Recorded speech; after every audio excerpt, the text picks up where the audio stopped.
Leisk atspėti, kokia pirma mintis tau kyla išgirdus žodį policija. Turbūt mentai, farai, problemos. Labas vakaras, tai kas nutiko? Nugi sandėliukį kažkas ten šmirinėja. Turbūt nėra labiau apkalbėtos profesijos. Taip, policininko uniforma verčia kai kuriuos pasitemti. Bet po jas slypi ne problemų, o teisybės ieškantis žmogus. Tuo metu dar nežinojau, kad momentas, kai pasiryžti siekti tos uniformos, yra keičiantis gyvenimą. Tai savęs išbandymas.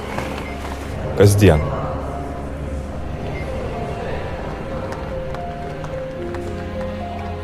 Girdėjau kai kuriuos sakančius, kad jie atėjo mokytis į policijos mokyklą, nes tai jų vaikystės svajonė. Turbūt dėl to jie greitai ir išėjo.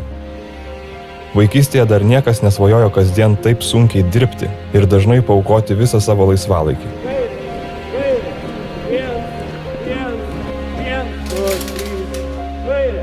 Kova, ginklai, kraujas, adrenalinas. Policijos darbas ne apie tai. Tai siekis ginti ir apsaugoti žmogų, gyvybę arba tiesiog padėti tam, kuriam to reikia. Iš aš tampa mes. Tavo mokytojas tampa tavo kolega, o kartais ir atvirkščiai.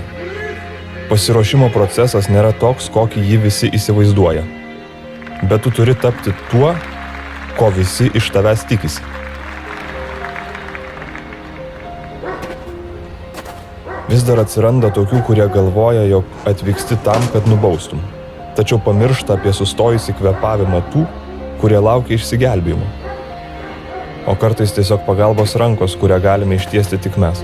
Ten kokių nors vertingų daiktų buvo? Viskas gerai? Vargšas žmogelis, ačiū labai. Tai yra darbas, kurio neiškeistum į jokį kitą.